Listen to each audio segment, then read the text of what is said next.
Hey everyone, we're going to talk about RFID cards, credentials, all of them, plain old blank, typically, right? When you get them from us, they all look the same.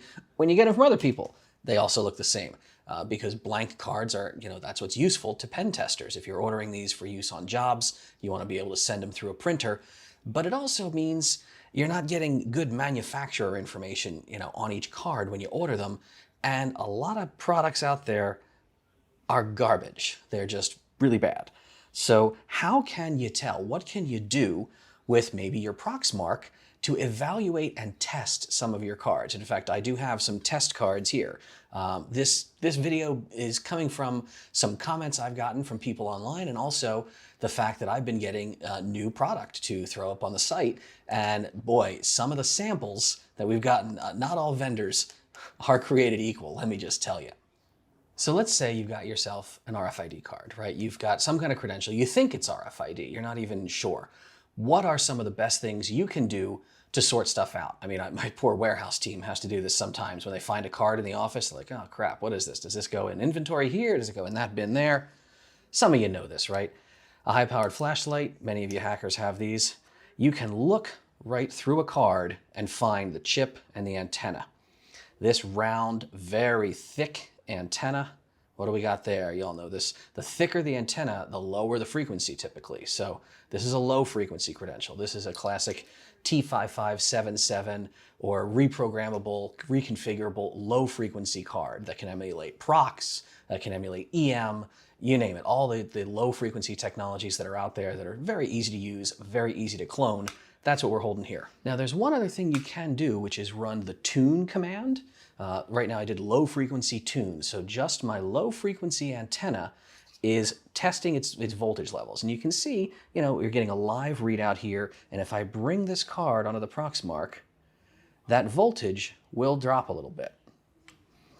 Not a lot, not very appreciably, because again, low frequency is not a lot of power to play with, but we are getting a very slight voltage drop when we bring this card in there. Say, oh, okay, so there's something in here that's sucking power out of the Proxmark. Let me cancel that now. And that's why we know. If we did, an HF tune,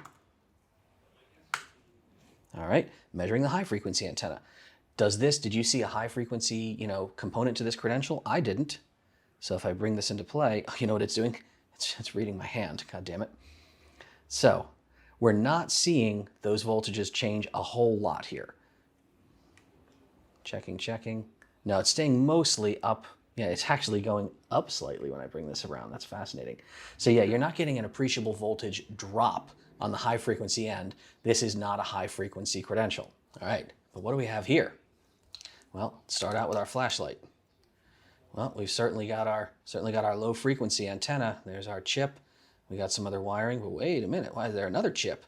And wait a minute, look at that. Around the very edge, let me actually turn my light power down. You might be able to see it. Around the edge of the card, we've got a much thinner antenna. Yes, but we have this big fat antenna in the middle here. What's going on with this? This is a hybrid card. This is a dual frequency credential. So if we fire up our LF tune again, there we go. All right, we've got a good voltage drop on low frequency. Let's kill that. HF tune. Ooh, look at that. That's what HF cards use a lot more power. High frequency credentials can do more. They have more advanced functions on chip because they're just getting more power from the reader. High frequency wavelengths can deliver much more energy. So look at that. We're sucking up a lot of power out of the antennas there. This is a dual tech, dual frequency card. Very, very nice to have. So you might say, well, okay, Dave, that sounds really awesome. What are the two functions of this card? I want to know more about this badass thing. Okay, I'm glad you asked because I've been researching this with my vendors and suppliers. The low frequency side is just what not really good visual comparison. The low frequency side is a plain old T5577, the same thing I have in this hand over here. That is a low frequency emulation card, right? It can be Prox, it can be Endala, it can be AWID, all those types of things. Jablatron, Farpoint Data Systems, Pyramida, who knows? But the high frequency side can operate like a Magic MyFair chip, which is in this hand over here. The high frequency side of this component is a rewritable, a UID changeable MyFair credential. Not truly MyFair, NXP is not making this card, but that gets into one of the problems that we have. A lot of times, because these MyFair, these magic cards that you get, and there's other magic cards out there, but the most common one is MyFair 1K, the S50 MyFair Classic. The most common problem is that since they're on this kind of gray market, the vendors can be a little iffy in terms of their quality controls. And I've had people say, man, how come I have to fuss and fart and play around just to get the card to work? Now, in our classes, y'all know this if you've come to Red Team Alliance, high frequency is iffier. Low frequency credentials is one of the reasons people still use them. A, they're cheap, and B, you can just kind of wave them near the reader and you'll get a good boop right out of it, right? High frequency credentials, especially modern ones like CIOS and so forth, you really need to be right on the reader and hold it there for a good second. That can really reduce throughput at a high traffic, entrance to a building. But that's just what we live with. Coupling the card is a little bit more finicky. This gets really bad if you have a crap card. How do you know if your card is broken? Is it right? Is it wrong? If you're really trying to fart around with it, what if you're using an embeddable credential and you're really trying to line up that antenna because it's not playing nice? There's another command in the Proxmark that we're going to use. So we run HF14A, so 14443 contactless smart card standard. There's 14443A and B, but HF14A, we're just going to run reader. So what we're going to do here is launch our reader, but in continuous mode. See, we're going to get a good plot out here if we want it. So we're just card select failed, right? We're not getting any reads. But if I bring this into the field, instantly, look at that, just coupled. Now we got a little bit of a hiccup there. What you can try to do is move the card around to minimize those hiccups. Looking pretty good. So if I wanted to work with this credential, I would leave it in that position. I found just a good sweet spot where we're getting good coupling, good signal. Right. So right now what we're seeing is good coupling. And if we wanted to work with this credential, write it, read it, reprogram it, and it was being fussy, we found the sweet spot. So don't move it, leave it there, because some cards need to be a little away from the Proxmark, some need to be right on the Proxmark. Every card can be a little different. And if we move this out of range, instantly it stops selecting properly. These are two different cards from different vendors. These are other samples that when I was working on getting some of these, let's see how they behave. This card, can't select. We're getting it a little close. Oh, let's stop moving it. Let's move it here. We got a sweet spot? Almost. Not as bad. Every time I talk, it seems like it gets a little camera shy, but this isn't terrible. All right. How about this guy? This is a different vendor, all right? Look at this. Failed select, can't select. You can see that the traffic, this is horrible. And you might say, this can't be right. Do you have it in the wrong sleeve? Is this actually even, a proper card? Let's look through the card. Yeah, this is in fact a dual technology. This is another vendor that I was reaching out to, and I said, hey, do you make these hybrid cards? And they said, oh yeah, we totally make them. Try ours out. Look at this. I haven't been able, let's not use that hand, to get this to make a solid read almost anywhere. If I wave it way away, get it a little closer, I can almost get a spot where it'll work. No, didn't like that either. Let's move it over here. How much fire? Wait, maybe? No, maybe not. Maybe. God damn. Again, just look at this. Look at this. Awful. Awful.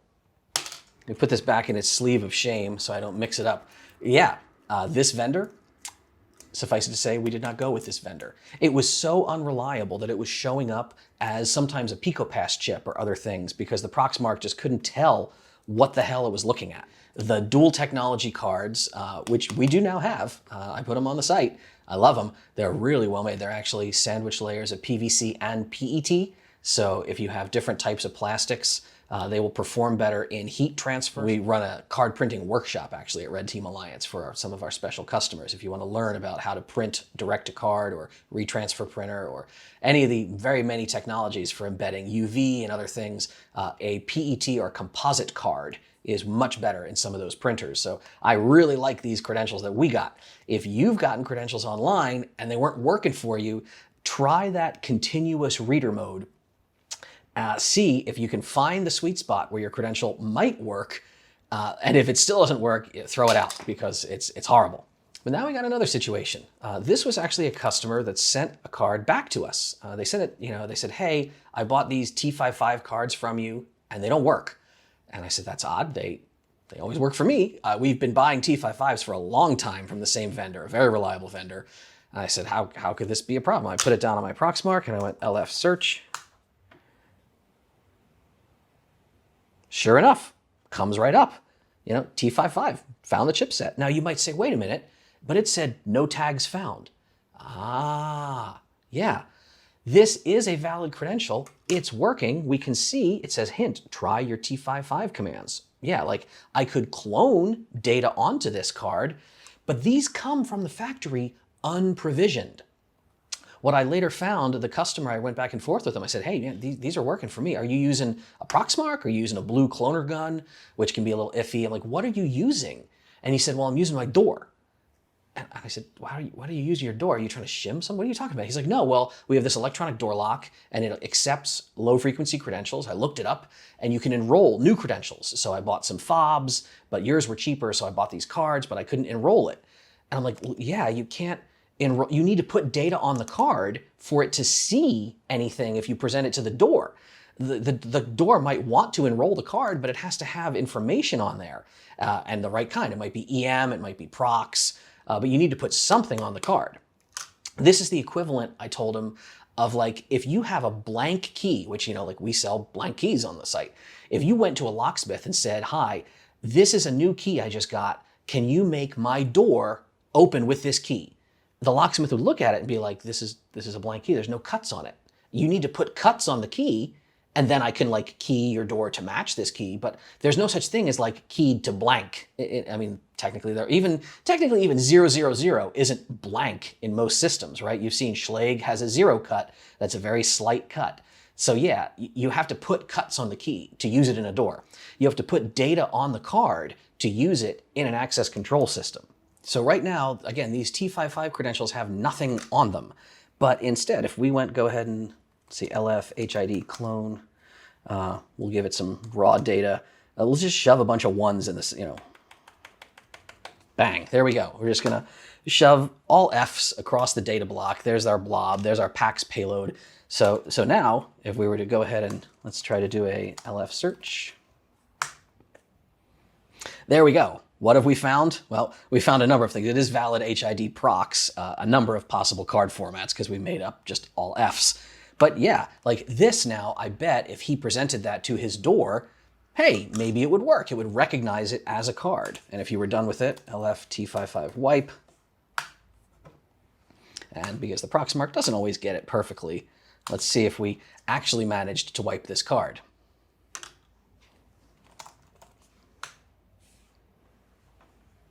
There we go. So no known data found, but T55 detection is enabled. So if you've ever had a low frequency card from us or anyone else and you've tried to use it in some role and it wasn't working, maybe it's not working because you got yourself a blank key and you haven't put any cuts on the key yet. So the Proxmark really is the tool to use with any of these cards, good or bad. You can figure out which ones work, which ones don't, which ones are crap, which ones are nice. That's why it's what we use in all of our classes. If you have any questions about the kind of stuff, just mark it down below. Maybe this solves some problems you've been having. I don't know. But in the meantime, just keep learning, keep experimenting. If you want to know more about these kind of things, Red Team Alliance always here for you. Or just ask me, on the internet. Ask me not on Twitter, because remember, I've left Twitter. But ask me on Mastodon, or find me somewhere else. Find me at a con. I'm going back to cons. I was loving everyone at ShmooCon. And yeah, in the meantime, just keep having fun and staying safe out there.